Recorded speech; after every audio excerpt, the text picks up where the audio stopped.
नमस्कार साथियों, स्वागत है मेरे YouTube चैनल गुरुकुल क्लासेस 9261 में। आज के इस सेशन में हम लोग चर्चा करने हैं कंपाउंड सेंटेंस को लेके। कंपाउंड सेंटेंस क्या होता है, किस प्रकार बनता है, ठीक है ना, और बनाने के लिए किन चीजों का अपने को यूज करना होता है, किसका अपने को प्रयोग करना होता है, वो आज के इस सेशन में हम लोग पढ़ने वाले हैं। ठीक है ना, सेशन को मैं लंबा नहीं करूंगा। थोड़ी सी पहले मैं आपको बता देता हूं कि बहुत सारे एग्जाम्स होते हैं जिसके अंदर मैं यदि स्कूली लाइफ की बात करूं तो 11th 12th क्लास के अंदर, 10वीं क्लास के अंदर, उसके बाद कंपटीशन लेवल में तो ये चीजें होती है। क्योंकि अपने को पता है कि एक जो सेंटेंस होता है उसको हम वाक्य जो होते हैं ना, वाक्य को जब भी हम डिवाइड करते हैं या वाक्य के प्रकार की बात करते हैं तो वाक्य जो होता है वो तीन प्रकार के होते हैं। एक तो साधारण वाक्य होता है, एक संयुक्त वाक्य होता है और एक मिश्र वाक्य होता है। Simple sentence, compound sentence and complex sentence. ठीक है ना, यहाँ हम लोग कंपाउंड सेंटेंस की चर्चा कर रहे हैं। कंपाउंड सेंटेंस कैसे तैयार होते हैं, ठीक है ना, उसके लिए मैं सीधी आपको बता देता हूं कि आपके पास कोई भी दो वाक्य जुड़ के एक वाक्य बना हुआ है और दोनों वाक्यों को जोड़ने का काम किया था कोऑर्डिनेट कंजंक्शन ने। किसने काम किया था? Coordinate conjunction. दो वाक्यों को जोड़ने का काम हमेशा कंजंक्शन का होता है और कंजंक्शन यहां पर जो कंजंक्शन काम में लिया जाएगा वो होता है कोऑर्डिनेट कंजंक्शन। ठीक है ना, कोऑर्डिनेट कंजंक्शन या कनेक्टिव वर्ड भी बोलते हैं। तो ये कनेक्टिव वर्ड जैसे ही दो वाक्यों को जोड़ने के काम में लिए जाए, जो दो सिंपल वाक्य है और उनको जोड़ने के लिए इस कंजंक्शन का यूज कर दिया गया, तो बनने वाला जो वाक्य होगा वो होगा कंपाउंड सेंटेंस। ठीक है ना। अब मान लीजिए कोई भी दो सिंपल वाक्य दे रखे हैं। फॉर एग्जांपल मैंने यहां पर लिख दिया, एक वाक्य तो दे दिया कि राम इज माई क्लासमेट, ठीक है, और दूसरा वाक्य अपने पास दे दिया ही इज माई फ्रेंड। अब ये दोनों वाक्य जो मैंने अलग अलग लिखे हैं, ये दोनों ही सिंपल सेंटेंस है। सिंपल सेंटेंस की परिभाषा सीधी सी होती है, ऐसा वाक्य जिसके अंदर एक सब्जेक्ट और एक प्रेडिकेट हो, ऐसा वाक्य जिसके अंदर फाइनाइट वर्ब एक ही काम में ली गई हो, वो सिंपल सेंटेंस होता है। तो दोनों ही जो सेंटेंस है, दोनों के अंदर ही आपके पास एक सब्जेक्ट और एक प्रेडिकेट है। अब इन दोनों वाक्यों को यदि मैं जोड़ के लिखूं, किसी भी तरह से जोड़ा जा सकता है वाक्य को। मैंने इन दोनों वाक्यों को जोड़ दिया। For example, Ram is my classmate as well as my friend, ठीक है ना। Ram is my classmate as well as my friend. अब देखिए कि हमने यहां किस कंजक्शन का प्रयोग किया है? एज वेल एज का। और इस वाक्य को, इन दोनों वाक्यों को यदि हम जोड़ें तो किस प्रकार से जुड़ेगा? जैसे उदाहरण के तौर पर इन वाक्यों को मैंने जोड़ दिया कि Ram is both my classmate and my friend। अब ये जैसे ही वाक्य बना है, ये वाक्य आपका कंपाउंड सेंटेंस बन गया। क्यों बन गया है गुरुजी? इसके पीछे कारण है कि आपने इन दोनों वाक्यों को जोड़ने के लिए जो कंजंक्शन काम में लिया है। कंजंक्शन क्या काम में लिया है? सर जी, बोथ एंड का प्रयोग किया है। तो ये जैसे ही बोथ एंड का प्रयोग हुआ, होते ही आपका बनने वाला जो वाक्य है वो कौन सा बन गया? कंपाउंड सेंटेंस बन गया। ठीक है ना। तो मैं आज के इस सेशन में आपको जो सिखाने जा रहा हूं वो सिखाने जा रहा हूं कंजंक्शन का यूज, कंजंक्शन का प्रयोग हम कैसे करेंगे। ठीक है ना। तो आज जिस कंजंक्शन को मैं पढ़ाने जा रहा हूं वो, हालांकि कंजंक्शन को लेके मैंने पहले भी 2-3 वीडियोस अपलोड किए हैं, लेकिन उसके बावजूद भी बहुत सारे मेरे साथी लोगों की जो मेरे को फॉलो कर रहे हैं, उनकी मेरे पास कमेंट, सूचना, कॉल, व्हाट्सएप मैसेज आए और उन्होंने कहा कि सर इस चीज को दोबारा एक बार फिर से बनाए, क्योंकि बोर्ड एग्जाम पास में आ रहे हैं।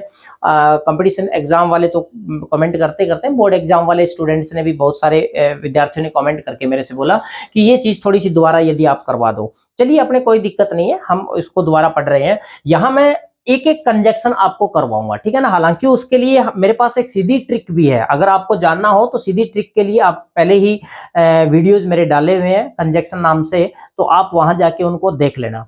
ठीक है, चलिए मैं यहां आज आपको शुरुआत कर रहा हूं कि अगर अपने को दो वाक्य जोड़ने हैं और दोनों वाक्यों को किसकी सहायता से जोड़ना है? बोथ एंड की सहायता से जोड़ना है। तो कैसे जोड़ेंगे? दो सेंटेंस दिए हुए हैं, दोनों को जोड़ना है और किसकी सहायता से जोड़ना है? बोथ एंड की सहायता से जोड़ना है। आपको क्या करना है? देखिए पहली कंडीशन तो आपके पास जो भी दोनों वाक्य दे रखे हैं उन दोनों वाक्यों को देखिए कि उनका जो सब्जेक्ट है, दोनों वाक्यों का जो सब्जेक्ट है वो सेम ही है या फिर दोनों वाक्यों का जो सब्जेक्ट है वो अलग अलग है। दोनों कंडीशन में सब्जेक्ट यदि सेम है उस कंडीशन में भी, और यदि सब्जेक्ट अलग अलग है तो उस कंडीशन में भी।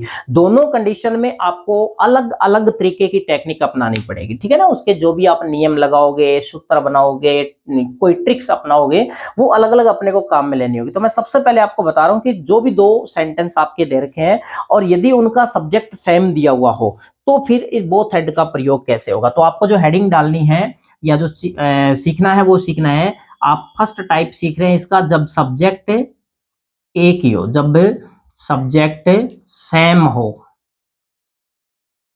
दोनों वाक्यों का सब्जेक्ट जब सेम हो। तात्पर्य कि पहले वाक्य में यदि सब्जेक्ट राम है तो दूसरे में भी राम, पहले में सीता है तो दूसरे में भी सीता। ये हो सकता है कि दूसरे में राम और सीता की प्रोनाउन दी मिल सकती है, जैसे पहले में राम है तो दूसरे में ही आ गया, पहले में सीता है तो दूसरे में सी आ गया, पहले में वी है तो दूसरे में वी दिया हो मिले, ठीक है ना। दोनों वाक्यों का सब्जेक्ट एक होना चाहिए। तो उस कंडीशन में अपने को क्या करना है, प्रयोग हम किसका करने जा रहे हैं, बोथ हैंड का प्रयोग करने जा रहे हैं। और बोथ हैंड के प्रयोग में यदि दोनों वाक्यों के सब्जेक्ट सेम है तो कैसे करेंगे वो चीज मैं आपको बता देता हूं। देखिए सबसे पहले आपको क्या करना है, एक आप ट्रिक काम में लोगे जिसको मैं यहां हिंदी में लिख देता हूं, एक आपको सूत्र काम में लेना है। सबसे पहले आप देख लीजिए कि दोनों वाक्य कॉमन कहां तक है, दोनों वाक्य कॉमन कहां तक है। आप कॉमन पार्ट उतारिए, ठीक है ना। दोनों वाक्यों को पढ़ना है, सिर्फ देखना ही है। दोनों वाक्य जहां तक एक जैसे आ रहे हैं और आप एक जैसे वाक्य को कॉमन ले लीजिए, ठीक है ना। हाँ दोनों, और ज्यादातर जब भी अपने को कॉमन लेना होता है तो पहले वाले वाक्य को लेना होता है, ठीक है ना। इसलिए लेना होता है क्योंकि पहले वाक्य में सब्जेक्ट नाउन होता है और दूसरे वाक्य में यदि सब्जेक्ट सेम है तो उसकी प्रोनाउन दी होती है। इसलिए कॉमन वाले भाग की अगर बात आती है तो आपको पहला वाक्य उठाना होता है। चलिए इसके बाद आपको क्या करना है, बोथ लगाना है। क्या करोगे, बोथ लगाओगे। अब इसके बाद जो पहला वाक्य है उसका शेष भाग अपने को उतारना है। तो मैं ये हिंदी में लिख देता हूं, प्रथम वाक्य का शेष, प्रथम वाक्य का शेष, ठीक है। इसके बाद अपने को लगाना है एंड, और उसके बाद आपको लगाना है दूसरे वाक्य का शेष, दूसरे वाक्य का शेष। बस हो गया उत्तर सर जी, ठीक है ना। पहले आपको कॉमन वाला भाग लेना है, दोनों वाक्य देखने कहां तक कॉमन है, उसके बाद बोथ लगाना है, प्रथम वाक्य का शेष लिखना है, एंड लगाना है और दूसरे वाक्य का शेष लिखना। फटाफट मैं 4-5 आपको एग्जांपल्स इसके बता देता हूं, ठीक है। चलिए इसको मैं, आप स्क्रीनशॉट लीजिएगा, इसको मैं हटा रहा हूं। और ये वाली जो टेक्निक है वो, चलो टेक्निक एक बार जो भी आपने ट्रिक्स अपनाई है उसको अपने रखते हैं, ताकि एक ट्रिक्स देख के और सामने अगर ट्रिक लिखी हुई है तो वो आपके जल्दी समझ में आएगा। चलिए वाक्य क्या है, मैंने लिखना स्टार्ट किया। वाक्य दिया हुआ है, Sunil was playing football, Sunil was playing football. दूसरा वाक्य दिया हुआ है, ही वॉज प्लेइंग क्रिकेट, ठीक है। और दोनों वाक्यों को आगे ब्रैकेट में आपको डायरेक्ट कर रखा है, दिशा निर्देश दिया हुआ कि दोनों वाक्यों को बोथ एंड से जोड़ना है। क्लियर, ठीक है ना। दो वाक्य दे रखे हैं और जब जैसे ही अपने जोड़ने की बात आती है अपने को देखना क्या है, दोनों वाक्यों का सबसे पहले ये चीज देखनी है कि आपके फर्स्ट टाइप में वाक्य है या फिर सेकंड टाइप जिसमें सब्जेक्ट अलग अलग होंगे। क्लियर, चलिए आपको देखना स्टार्ट करना है। वाक्य में सब्जेक्ट, पहले वाक्य में सुनील दे रखा है, दूसरे में ही दे रखा है, मीन्स दोनों वाक्यों का सब्जेक्ट एक ही है, सेम ही है। तो इस ट्रिक पर आ जाइए। सबसे पहले आप देखोगे कॉमन भाग, कहां तक दोनों वाक्य कॉमन है, सर जी कॉमन तो दे रखा है प्लेइंग तक, तो आपको कॉमन पार्ट उतार लेना है। चलिए मैंने उतारना स्टार्ट किया, सुनील वॉज और प्लेइंग तक कॉमन है, ये हमने कॉमन भाग उतार दिया, ठीक है। इसके बाद ये क्या कह रहा है, बोथ लगाना है। चलिए गुरुजी हमने बोथ लगा दिया, ठीक है। इसके बाद ये कह रहा है प्रथम वाक्य का शेष लगाना है। प्रथम में शेष क्या बचा हुआ है, सर जी फुटबॉल बचा हुआ है, तो ये फुटबॉल आप लगा दीजिए। इसके बाद क्या करोगे, एंड लगाना है, ये हमने एंड लगा दिया। फिर क्या करना है, दूसरे वाक्य का शेष लगाना है। दूसरे में शेष क्या बचा हुआ है, क्रिकेट बचा हुआ है सर जी, चलिए ये हमने क्रिकेट लगा दिया। उत्तर आपका सही हो गया, Sunil was playing both football and cricket. दोनों पहले सिंपल वाक्य थे, जैसे ही बोथ एंड का प्रयोग हुआ आपका वाक्य कौन सा बन जाता है, कंपाउंड सेंटेंस, क्योंकि आपने कोऑर्डिनेट कंजक्शन का यूज किया है, ठीक है ना। बोथ एंड जो है वो कोऑर्डिनेट कंजक्शन है। समझ आई ये बात। चलिए हम एक एग्जांपल और लेते हैं इसका। वाक्य दिया हुआ है आपके पास, you will cook food in the morning. You will cook food in the morning, ठीक है। और उसके बाद दूसरा वाक्य दिया हुआ है, you will cook rice in the morning, ठीक है। पहले तो मैं आपको एक दो बात और बता देता हूं जो बीच में बाद में काम में आएगी। जब भी आप दोनों वाक्यों का कॉमन देख रहे हैं कि दोनों भाग कहां तक एक जैसे हैं, तो तीन बातें अपने को ध्यान में रखनी है, जिनको कि यदि वो कॉमन में आ भी रही है तो उनको कॉमन में नहीं रखना है, ठीक है। कौन कौन सी तीन चीजें, जैसे इस वाक्य में हमने देखा कि प्लेइंग तक कॉमन था, ठीक है ना। अगर मान लीजिए फॉर एग्जांपल आगे यहां पर भी ए होता और यहां पर भी ए होता दिया हुआ आर्टिकल, ठीक है ना, तो उसको आप प्लेइंग के साथ नहीं रखते, क्योंकि हम सब जानते हैं कि आर्टिकल जो है वो नाउन के पहले जुड़ता है, ठीक है ना। तो उस ए को फुटबॉल और क्रिकेट के साथ में ही रखते, तो ए फुटबॉल अलग आता, ए क्रिकेट अलग आता, यहां पर फिर हो जाता ए फुटबॉल एंड ए क्रिकेट। मतलब तीन चीजें आपको ध्यान में रखनी है। एक तो आर्टिकल को आप कॉमन भाग में नहीं लेंगे, एएनडी का जो प्रयोग है आर्टिकल को कॉमन भाग में नहीं लेंगे। दूसरा आपको ध्यान में रखना है, किसी भी प्रेपोजिशन को आप कॉमन भाग में नहीं लोगे। और तीसरी बात अपने को ध्यान में रखनी है, पजेसिव जो प्रोनाउन होती है, पजेसिव जो केस होता है प्रोनाउन का, ठीक है ना, पजेसिव एडजेक्टिव लिख देता हूं मैं, ठीक है ना, पजेसिव एडजेक्टिव को आप कॉमन भाग में नहीं लोगे, ठीक है ना। ये तीन चीजें अपने को ध्यान में रखनी, ये विशेष रूप से ध्यान सामने होनी चाहिए, ठीक है। दोनों वाक्यों को जोड़ना है। सबसे पहले देखा सब्जेक्ट दोनों का एक है, जी सर जी है। अब इसके बाद आप देखिए कि दोनों कॉमन कहां तक है, सर जी यहां तक है कॉमन, क्योंकि उसके बाद एक में फूड है दूसरे में राइस है, ठीक है। लेकिन इसके बाद इन the morning, in the morning फिर कॉमन आ गया जो लास्ट में आया, ठीक है। तो क्योंकि अपने दो वाक्यों को जोड़ के एक बनाने का उद्देश्य यही होता है कि जो डबल वर्ड आ रहे हैं उनको हम एक ही बार में काम चलाएंगे। तो इन द मॉर्निंग आपको वाक्य में दो बार लिखने की जरूरत नहीं होगी, इन द मॉर्निंग दूसरे वाक्य के शेष के साथ एक ही बार लिख दोगे तो भी काम चलेगा, ठीक है ना। चलिए इस वाक्य को, आपका सूत्र कह रहा है कि कॉमन भाग उतारिए। हमने कॉमन भाग उतारना शुरू कर दिया, यू विल कुक, ठीक है। इसके बाद सूत्र कह रहा है कि बोथ लगाना है, ये हमने बोथ लगा दिया। फिर सूत्र कह रहा है कि पहले का शेष, अब पहले का शेष पूरा नहीं ध्यान में रखना है, फूड इन द मॉर्निंग, क्योंकि इन the morning is the same phrase repeated in second sentence, दूसरे वाक्य में फिर ये रिपीट हो रही है। तो आपका जो बचा हुआ भाग है वो क्या बचा हुआ है, फूड बचा हुआ है, इसको हमने वापस लगा दिया फूड को, ठीक है ना। बोथ के बाद में फूड लगा दिया। इसके बाद आपको एंड लगाना है सूत्र के अकॉर्डिंग, ये हमने एंड लगा दिया। फिर आपका सूत्र कह रहा है कि दूसरे वाक्य का शेष भाग उतारना है। तो दूसरे में वैसे तो शेष क्या बचा हुआ है, राइस अकेला बचा हुआ है, लेकिन ये दोनों में ही कॉमन था, इसलिए लास्ट वाले जो फ्रेज कॉमन आती है उसको आगे या पहले जो अब चर्चा करने के बजाय दूसरे वाक्य के शेष के साथ उसको उतार देते हैं हम लोग, इन द मॉर्निंग। ये हो गया आपका answer. You will cook both food and rice in the morning is the right answer of these two sentence of this question, ठीक है। चलिए ये तो बात आ गई। एक मैं आपको वो आर्टिकल प्रेपोजिशन वाला एग्जांपल्स भी और बता देता हूं। अब उसका एग्जांपल्स सीधा सा ध्यान में रखोगे। मान लीजिए आपके पास वाक्य दिया हुआ है, Sita is writing a letter, Sita is writing a letter. दूसरा वाक्य दिया हुआ है, she is writing a lesson, ठीक है। बोथ हैंड से जोड़ना है। सबसे पहले तो देख लीजिए दोनों वाक्यों का सब्जेक्ट एक ही है, ठीक है। तो कॉमन भाग कहां तक है, वही बात आ गई कि कॉमन जब हमने देखा तो कहां तक दिखाई दिया, ए तक दिखाई दिया, जबकि ए जो है वो अपने आप में क्या है, आर्टिकल है। तो आर्टिकल को आप कॉमन भाग में नहीं लोगे। इसी तरह से प्रेपोजिशन कॉमन में आ रही है तो उसको भी नहीं लेंगे, और पजेसिव एडजेक्टिव आ रहा है तो उसको भी कॉमन में नहीं लेंगे। चलिए उतारना स्टार्ट किया, कॉमन पार्ट को उतार दीजिए। Sita is writing. ठीक है, अब सूत्र कह रहा है कि बोथ लगाना है, ये हमने बोथ लगा दिया। सूत्र कह रहा है पहले वाक्य का शेष लगाना है, तो ये हमने पहले वाक्य का शेष लगा दिया। सूत्र कह रहा है एंड लगाना है, ये हमने एंड लगा दिया। सूत्र कह रहा है दूसरे का शेष लगाना है, ये हमने दूसरे का शेष लगा दिया। Is the right answer. Sita is writing both letter and a lesson.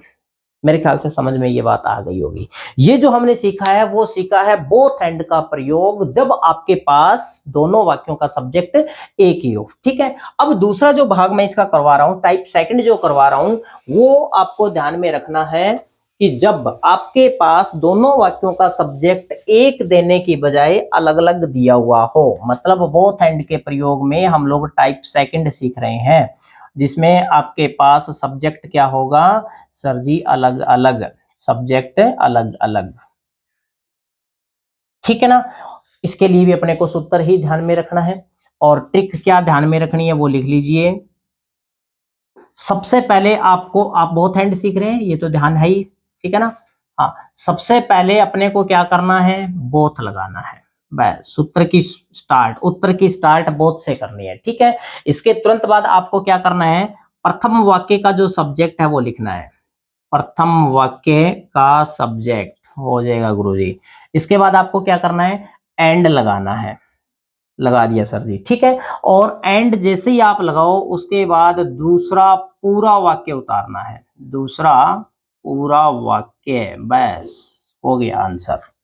Both पहले वाक्य का सब्जेक्ट, एंड और दूसरा पूरा वाक्य अपने को उतारना है। ठीक है, इस सूत्र से आप आंसर करोगे। आंसर करने के बाद थोड़ा सा उत्तर में अपने को चेंजेस करना होगा, वो मैं आपको बता देता हूं कैसे चेंज करना है। पहले हम दो वाक्य लिख के उसको आंसर करने की कोशिश कर रहे हैं, फिर मैं बताऊंगा कि इसके अंदर थोड़ी सी कमी जो है उसकी पूर्ति हम कैसे करेंगे। चलिए, मान लीजिए आपके पास वाक्य दिया हुआ है कि आई कोई ले लीजिए सब्जेक्ट, हेल्पिंग और वॉज ले लिया मैंने। I was teaching you English, I was teaching you English. और दूसरा वाक्य क्या कह रहा है, दूसरा कह रहा है, मान लीजिए कि he was teaching you English. ये लो, ठीक है ना। बोथ एंड से दोनों वाक्यों को जोड़ना है। स्टार्ट करते हैं। सबसे पहला काम अपने को क्या करना है, पहला काम सर जी यही करना है, अपने को देखना है कि दोनों वाक्यों का सब्जेक्ट एक ही है या फिर अलग अलग है। तो साफ स्पष्ट दिखाई दे रहा है कि दोनों का जो सब्जेक्ट है वो अलग अलग है, एक में आई है और दूसरे में ही है। तो सूत्र अपने को ये काम में लेना है। इस सूत्र से जो भी आंसर बन रहा है पहले उस आंसर को कर देते हैं। उत्तर की स्टार्टिंग किससे हो गई सर जी, बोथ से। ये हमने स्टार्ट किया बोथ। उसके बाद क्या करना है, प्रथम वाक्य का सब्जेक्ट लेना है। ठीक है, प्रथम वाक्य का सब्जेक्ट क्या है सर जी, आई है, ये आई ले लिया। ठीक है, इसके बाद क्या करना है, एंड लगाना है, ये हमने एंड लगा दिया। फिर सूत्र क्या कह रहा है, दूसरा पूरा वाक्य उतारना है, उतार दीजिए बेझिझक। He was teaching you English. ठीक है ना। ये जो आपने आंसर किया है वो अकॉर्डिंग टू द ट्रिक के हिसाब से आपने इस उत्तर को कर दिया। समझ लीजिए आपका उत्तर वैसे सही हो गया, 99% आपका उत्तर सही हो गया। लेकिन एक चीज आपको ध्यान में रखनी है, वो क्या ध्यान में रखनी है, जैसे ही आप आंसर करो, आंसर करते ही आपके दिमाग में सब्जेक्ट वर्ब एग्रीमेंट का सवाल उठ जाना चाहिए। सब्जेक्ट वर्ब एग्रीमेंट मींस यदि आपके वाक्य का सब्जेक्ट सिंगुलर है तो आने वाली वर्ब भी सिंगुलर होगी, सब्जेक्ट यदि प्लूरल है तो आने वाली वर्ब भी प्लूरल होगी। तो अब आपने देखा कि इस वाक्य का जो सब्जेक्ट है वो क्या है, both I and he. Subject आपके पास क्या है, बोथ आई एंड ही। कोई भी दो नाउन या कोई भी दो प्रोनाउन के बीच में यदि एंड लग जाता है तो बनने वाला सब्जेक्ट प्लूरल हो जाता है, और प्लूरल सब्जेक्ट के साथ जो वर्ब आएगी वो कौन सी आएगी, प्लूरल ही आएगी। तो यहां वोज की जगह अपने को क्या करना पड़ेगा, वर करना पड़ेगा। बाकी अपना उत्तर पूरा का पूरा सही है। ठीक है ना, इतना सा ध्यान रखोगे उत्तर करने के बाद। और किसमें ध्यान रखना है, केवल बोथ एंड या एंड का जब हम प्रयोग करते हैं तो उसमें, क्योंकि दो नाउन या दो प्रोनाउन के बीच में जैसे ही एंड लगेगा, एंड लगते ही सब्जेक्ट आपका प्लूरल हो जाता है, आने वाली वर्ब को प्लूरल करनी पड़ेगी। Is that clear. चलिए एक एग्जांपल मैं और बताता हूं। मान लीजिए कि आपके पास वाक्य दिया हुआ है, Rashmi writes a letter, Rashmi writes a letter. Okay, दूसरा वाक्य दिया हुआ है, कीर्ति राइट्स ए लेटर। और बोल दिया गया कि दोनों वाक्यों को जोड़ के एक बनाना है, और जोड़ना किससे है सर जी? जोड़ना बोथ एंड से है। पहला काम अपना कि दोनों वाक्यों का जो सब्जेक्ट है वो एक ही है या फिर अलग अलग है, तो सर जी अलग अलग है। चलिए उस ट्रिक में घुस जाइए। ट्रिक कहती है कि सबसे पहले बोथ से उत्तर स्टार्ट करो। हमने बोथ से उत्तर स्टार्ट कर दिया। पहले वाक्य का सब्जेक्ट लीजिए। पहले वाक्य का सब्जेक्ट रश्मि है, उसको हमने ले लिया, ठीक है ना। इसके बाद एंड लगाना है, ये हमने एंड लगा दिया। और फिर दूसरा पूरा वाक्य उतारना है। दूसरा पूरा वाक्य उतार दीजिए एक बार के लिए आप। कीर्ति राइट्स ए लेटर, ठीक है ना, according to the trick. Trick के अनुसार तो हमारा उत्तर सही हो गया। अब इसमें जो प्रॉब्लम क्रिएट हो रही है वो क्या हो रही है? वही बात, सब्जेक्ट वर्ब एग्रीमेंट देखना है अपने को। तो सब्जेक्ट वर्ब एग्रीमेंट दिखा रहा है कि रश्मि और कीर्ति दोनों के बीच में कंजंक्शन क्या लगा हुआ है? एंड। तो ये सब्जेक्ट अब आपका सिंगुलर नहीं रहा है, सब्जेक्ट क्या बन गया? प्लुरल बन गया। और प्लुरल सब्जेक्ट के साथ प्लुरल वर्ब आनी चाहिए, जबकि हमने वर्ब जो काम में ले रखी है वो सिंगुलर काम में ले रखी है। तो यहाँ जो राइट्स है वो क्या है? गलत है। राइट्स की जगह क्या आ जाना चाहिए सर जी? राइट आएगा, क्योंकि आपको पता है कि right is the best form, और बेस्ट फॉर्म प्लुरल होती है। राइट्स में आपने एस जोड़ रखा है जो सिंगुलर बनी हुई थी, ठीक है ना। तो यहाँ राइट हो गया। अभी क्या अपना उत्तर सही हो गया? थोड़ा सा कॉमन सेंस और काम में लीजिए। तो अभी भी अपना उत्तर गलत है। कैसे गलत है? रश्मि ने भी एक पत्र लिखा और कीर्ति ने भी एक पत्र लिखा, इसका तात्पर्य पत्र दो लिखे जा चुके हैं, तो इस ए का प्रयोग भी गलत है। और ये जो लेटर लिखा हुआ है ये भी अपना गलत है, क्योंकि पत्र दो हो गए तो लेटर्स करना पड़ेगा। एग्जैक्ट जो अपना उत्तर है वो क्या होगा? Both Rashmi and Kirti write letters. समझ आ गई बात? ट्रिक आपकी वही है, लेकिन उत्तर करने के बाद थोड़ा सा अपने को दिमाग चलाना है। मान लीजिए एक वाक्य और ले लेता हूं मैं। You do not play kho kho. You do not play kho kho. दूसरा वाक्य है he does not play kho kho. इन दोनों वाक्यों को जोड़ के फॉर एग्जाम्पल अपने को एक बनाना है। ट्रिक से ही बनाएंगे, दोनों वाक्यों का सब्जेक्ट अलग अलग है। चलिए ट्रिक स्टार्ट कीजिए। उत्तर शुरू किया बोथ से। Both you and he does not play kho kho. समझा ये बात है? खो खो। अब देखिए आप यू और ही के बीच में क्या आ गया? एंड आ गया। इसका मतलब आपका सब्जेक्ट क्या हो गया? प्लुरल हो गया। प्लुरल हो गया तो ये जो वर्ब आपने काम में लिए सिंगुलर, ये गलत होगी। यहां पर किसका प्रयोग हो जाएगा? यहां पर प्रयोग हो जाएगा डू का, क्योंकि डज सिंगुलर है, डू अपने को प्लुरल चाहिए। सब्जेक्ट आपका प्लुरल तो वर्ब भी प्लुरल चाहिए, तो इसकी आपको प्लुरल बनानी है। तो उत्तर हो जाएगा both you and he do not play kho kho, ठीक है ना। तो ये था आपका बोथ एंड। जब भी आपको बोथ एंड का प्रयोग करना हो, ध्यान रहे सब्जेक्ट समान है या फिर सब्जेक्ट अलग अलग है, पहली बात ये ध्यान में रखोगे। उसके बाद मैंने बिल्कुल ही आसान सी दो ट्रिक्स आपको बताई है, दोनों ट्रिक्स दिमाग में रहनी चाहिए, आपका उत्तर बिल्कुल एकदम सही होगा, ठीक है ना। चलिए कैसा लगा ये आपको? जैसे भी आपकी जो भी प्रतिक्रिया हो वो व्यक्त कीजिएगा कमेंट के माध्यम से। मिलूंगा एक अगले सेशन में फिर किसी अन्य कंजंक्शन के साथ। तब तक के लिए नमस्कार।